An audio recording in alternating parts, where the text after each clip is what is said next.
Okay, our next guest tonight is a true living legend in the music industry. He is king of the emotional trance. He was even decorated by our king, officer of the Order of the Orange Nassau. We will be talking about his new album, Connect. I still get tears from hearing Ligaya. That last clue will probably give it away. Please welcome Ferry Corsten. Hey. Welcome, man. Thanks for taking the time to come to our studio here in Berkel. Yeah, absolutely. It's a pleasure. Yeah. It's home play for me. So yeah, it's nearby. Yeah.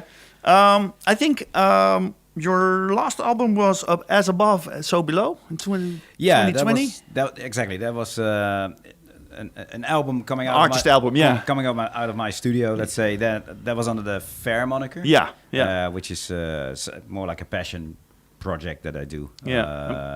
Which is more the ambient, sort of cinematic stuff. Yeah. And before that, Blueprint, 2017. Yeah. So it's been a while, man. It's been a while. There was definitely a new album due. Yeah. So I'm glad it's finally done because it felt like a pretty big mission to get this thing out. Yeah. How long did it take to finish this album, Connect, from start idea to finishing all the details? It was, you know what? Normally before, right? An album was like, okay, you start with this track, you sort of follow a certain guide and a certain pattern and an idea. But with the change of how music is being listened to, instead of like, now especially with all the streaming platforms, doing that and then, taking the time for like 2 years or something to finish this whole thing, and then bring everything, release everything. It's a bit of the thing of the past in a way, right? Because if, let's say, 2 years ago I started working on the first track, and the album is being released right now with the first track that I made 2 years ago. It doesn't fit. With all the changes in dance music especially, it's fast. That track sounds now. old and dated already. Yes. So this album was basically almost like an ongoing process. And if you look at the history of how we released the album, it was, we call that a waterfall release. So, the first track that was released off the album was Connect, which is already like a year and a half ago. Yeah. And then the second track, I believe that was Mind Trip, when that came out, that was added to Connect. So as an EP that grows. And only last November, the whole album was finished with the last track that kicked off the album plus 2 unreleased tracks. And the reason why we do that is that, first, the reason that I just mentioned earlier, track sounds old if you do that. But also if you release an album as a whole tomorrow, then old tracks will be out tomorrow, and old tracks will be old by next week, if you know what I mean. So you release one by one nowadays, then you give every track way more time to breathe and to grow, and people get used to it and start living with the track, and then that album is shaping up as we go. So long story short, how long did it take me? Yeah, definitely about a year and a half, 2 years almost. But in an ongoing way. It's not like I worked with it and then released everything at once. But also that also had to do with the touring in between. There's a lot of collaborations on that album, so it was also waiting for the other person to come back with either the top line, the vocals, with Marsh and with SUPERSTRINGS, and those guys. We had to wait for each other, like to do the new editions and this and that. So it's just a process. Okay, cool. And with Connect, you revisit a blend of genres from your 30-year career already. How did you balance nostalgia with of the old sound with cutting edge new sounds? That was a bit of a surge, especially coming out of Corona. That still the tail end of Corona, and I've always worked in a certain way where I have one foot firmly into my personal thing, and usually that's the very melodic stuff, and also the other foot is sort of like tapping around, seeing what's happening in the scene, and try to take bits and pieces of all these different genres that are popping up left and right. So, and then blending that, it keeps it very current. But with this album, I really felt like during the the production process of the album, I really saw this shift going on where dance music is really grabbing back from sort of like the 90s. A lot of nowadays, like a lot of tracks have these 90s, typical 90s influences. And as I was going with this, I felt like, you know what? I already, with the first song, I knew that the album was going to be connect, because I like music connects people. Yeah. So that's sort of like that was the basic idea of this. And then I felt like, you know, if I expand on the idea of connect, I can also connect the younger Ferry, you know, from the 90s when I made my breakthrough stuff, to the future Ferry maybe, you know, and see how I can just merge everything together. So, and besides that, I'm known as a trance producer DJ, but my palette is just, you know, for music. And what I've done over the years is way wider than just trance. So it's house, techno, ambient, drum and bass, whatever. So I felt like, okay, I want to make this album that connects all that, different styles, different periods of my career, and typical sounds from that era. And is it also like incorporating newer elements, like the AI generated vocals? Yeah. You know, I am always a big supporter of the new technologies. AI can be scary if you want it to be scary. It can also be really, really great. Especially, you know, with music. With music, yeah. And I like to always say, like, I see AI as more as like a sparring partner in ideas, right? I can feed it something and something comes back, and I like it or I don't. Yeah. I mean, of course, it's a different story when I would say, like, AI make my whole track. That's There's people doing that. We made an item in RTV here about that, but no, it still needs the heart. Yeah. So I mean, exactly. So I don't want AI to fully replace me, but I can just dangle an idea in front of it, and it says like, hey, yeah, cool, and then this is what I make of it. And 9 times out of 10, it's like, toss it in the bin. But there could be this one thing like, oh, yeah, that's cool. Why don't I grab that and remake that? You know, at least for inspiration. Yeah, it's fantastic. Yeah, especially in the vocal parts. It's crazy what's happening now in the AI. It is really crazy. Yeah. You know, of course, with some of my fellow producers, we talk about it a lot as well. And there's a lot of like, oh yeah, you should try this and this. You know, but it's just mind blowing. Honestly. Yeah. It's fast. Okay, you already mentioned it shortly before. Collaboration plays a big part in this album. You worked with Marsh, SUPERSTRINGS, Chris Howard. How did these partnerships, except from a lot of waiting, shape this album? Yeah, I mean, like I said, I really wanted to do all these different genres that I'm interested in and in a way part of. But still with the one sort of common sound in a way. So, for example, Marsh, you know, his sound normally is very warm, lush, but a lot deeper. So when that collab came about, I was like, you know what, that's perfect, because that really fits sort of like that part of where I want this album also to go. And then the cool thing was when we were working on this track, he actually asked me, like, look, you know, because he sent me the original first demo of the idea. And his question was like, can you really, because he's like, I've been following you ever since back then. Can you just do your drums, like from back in the day? Also, your typical bass line, the way you program your bass lines. Apparently, I have this thing that people recognize me for my bass lines. Okay, so cool.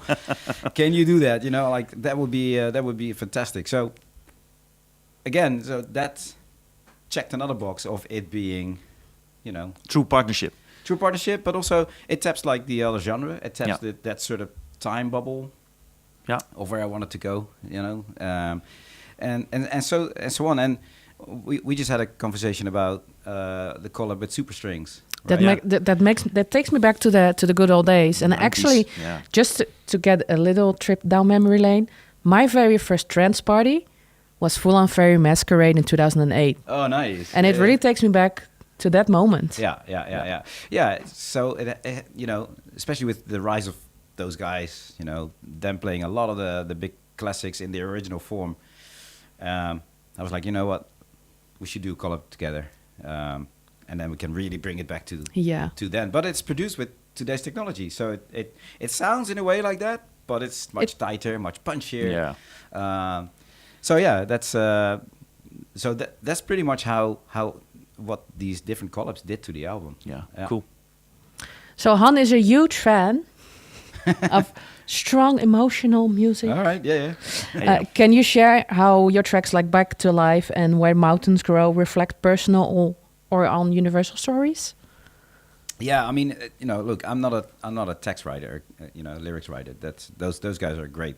Chris is amazing, and Laura Lemond, she wrote the top line for Back to Life, and when the process was going on, I mean, I'm looking for the melodies and the emotion in the melody of the top line, not necessarily the words. Mm-hmm. That's sort of like, for me, the secondary. But so when I started working on the track, I started to get like the idea of what this was about, right? And when you start getting that sort of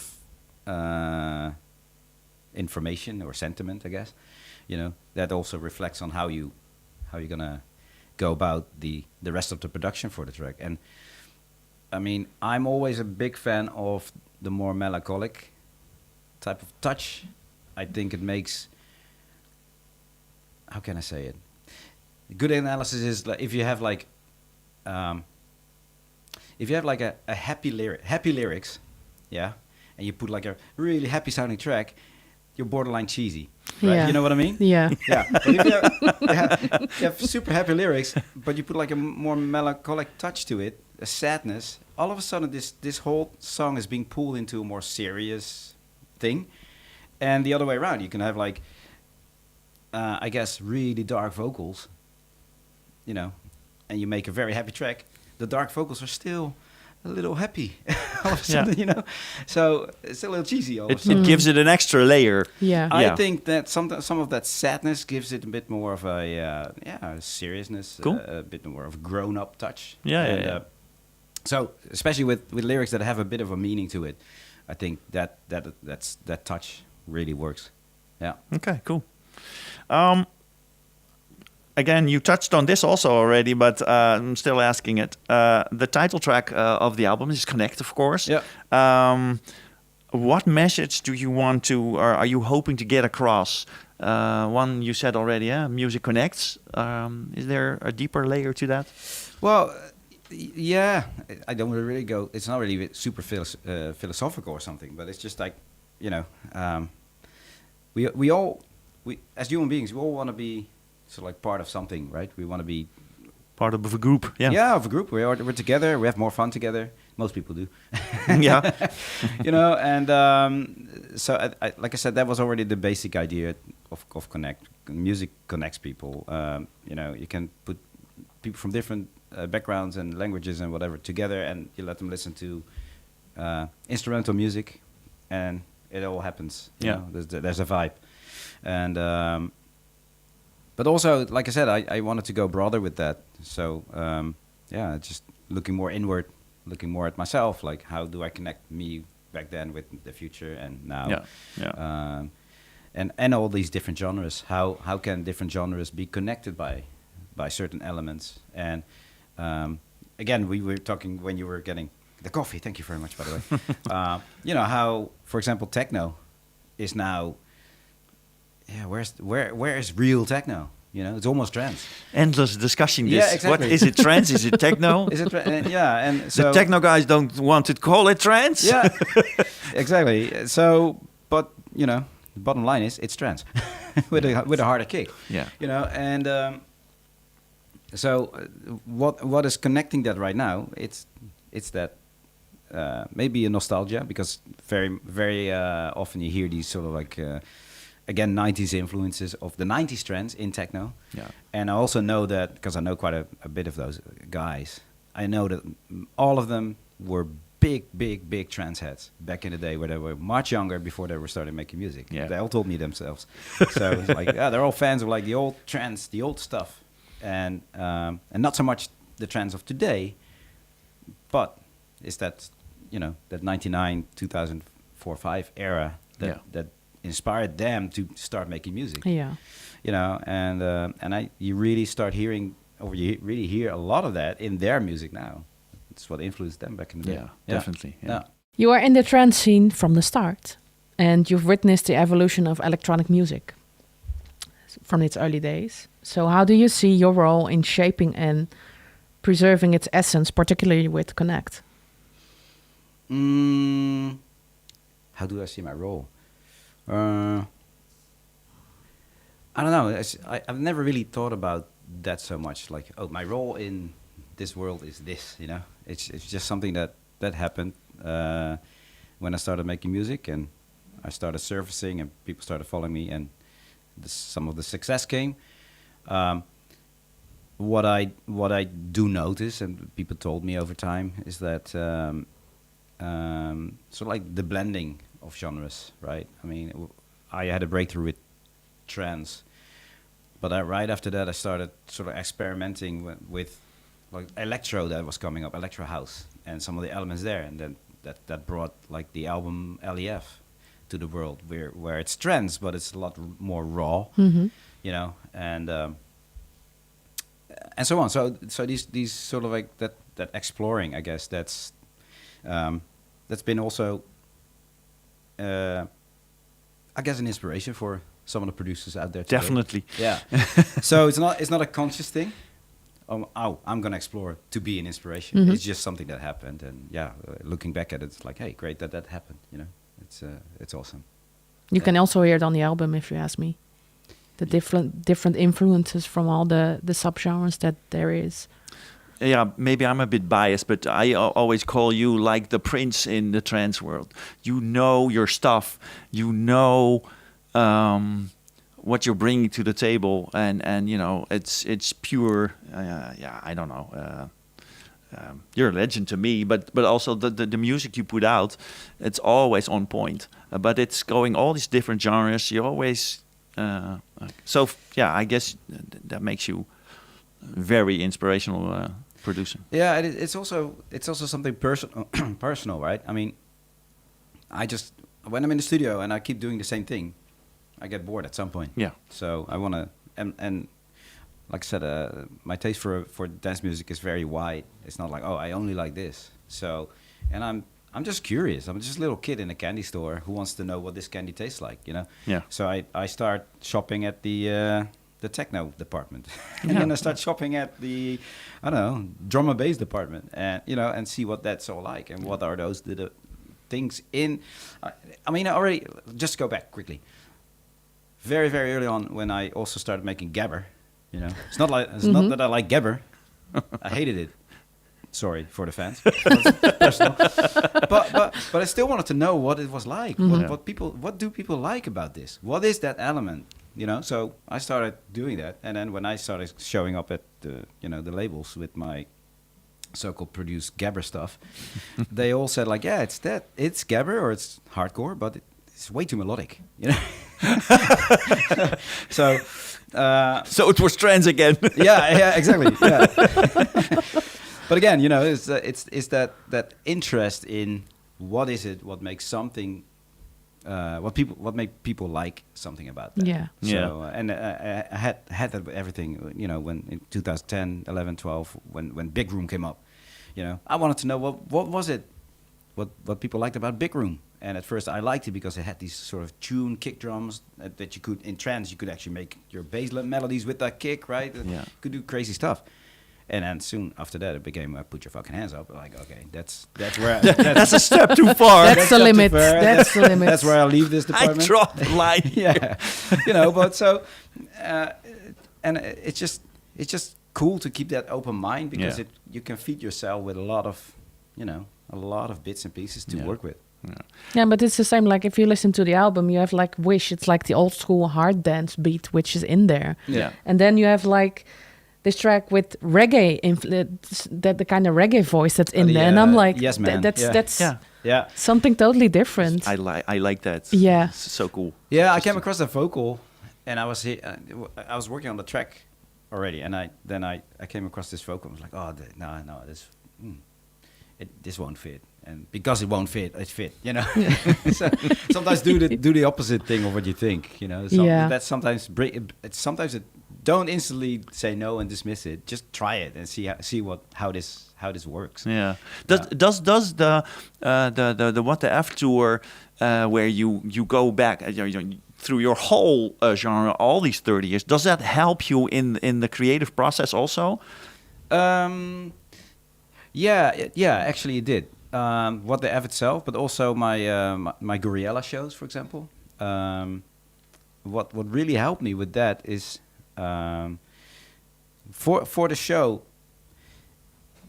You know, when I for example when I made Anahera, that was 2015, so it's a long time ago already. Yeah. But at the time, that track sounded so different from Gorilla, which was released in '99, and when I decided to start doing shows with Gorilla, I had to think of like, okay, how can I make Gorilla sound,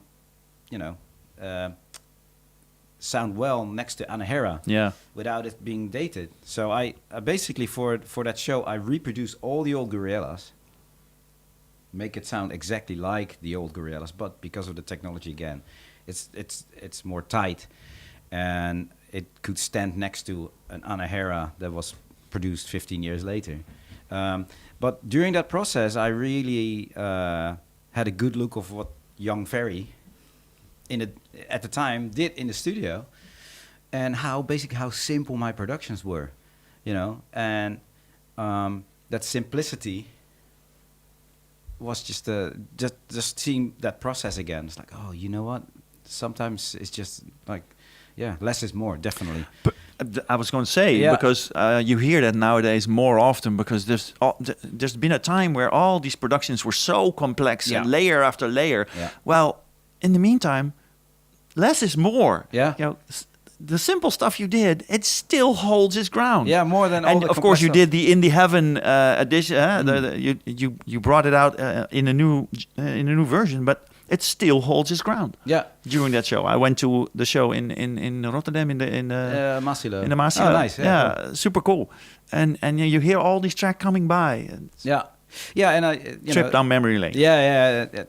The whole What the F thing was sort of like, it was really cool how that came together, because of course I'm really good friends with Marcus Schultz, and Marcus always loves doing these 12-hour open and close sets. Crazy, how does he do it? But anyway, yes, So I had some of my fans ask me like, oh yeah, Marcus does that, why don't you do that? I'm like, yeah, but that's really Marcus's thing. He invested big in that. That's his thing. I don't want to, do the same. But I also knew that I've done producer sets over the years, and I've always seen a really good response when I just play hour and a half, just my own stuff. And I was like, what if I just combined the two, doing an open to close, but only with my own music, because I've made so much over the years, so I can actually do my own warm up with like deeper stuff and then peak time. So basically, that's how this thing came about, and the name What the F came more from like, because I still see people online sometimes discovering that System F out of the blue. Oh, was that you? Like, okay, serious? Serious? Yeah. Okay. So so I could I'm biased. I could only imagine someone on the dance floor knowing that, oh, Ferry's gonna play only his own music tonight, and I'm playing a track that they may have known already all along and never knew that I was like, and they'd be like, what the, like, that's where What the F came from. What the Ferry. Yeah, exactly. So as a pioneer in the trance scene, what advice would you give to emerging artists trying to innovate while staying true to their own sound? Well, first of all, staying true to your own sound. Where's your heart, right? I mean, you can only be really good at something where your heart is. That's what I believe. At the same time, don't always believe the people around you. If let's say you love a genre that all your pals are not a fan of, they're gonna be like, that's not cool. Look, if you feel it, you go for it, right? But yeah, again, try to have that open mind and see what is out there that in other genres that tickles your imagination. I know that a lot of beginning producers always struggle with arrangements, right? So yes, I know. yeah. So what I always say is like, okay, grab the track that you really like, that really you look up to, basically. Oh, I wish I made that. Just get it into your DAW, your workstation, and start layering it the same way as that track did. Then when you're done, strip away that track, and again start fine-tuning what you've done to make it your own. And that's just a helpful tool to just at least get the first sort of arrangement up there. Cool tip. Because otherwise you just like get lost in, oh, where do I go from here? You know? Yeah. And you do that a few times, and then you start getting the idea of like how this is how I would do it right now, and start making your own arrangements. But yeah, that's an easy way to get something going. Yeah. Thank you. Can I ask a forbidden question? Sure. It's Christmas. Let's go. What's your favorite track of the album, Ferry? Oh wow. Yeah, that's which darlings are you gonna kill, right? I know. I really personally love Just Breathe.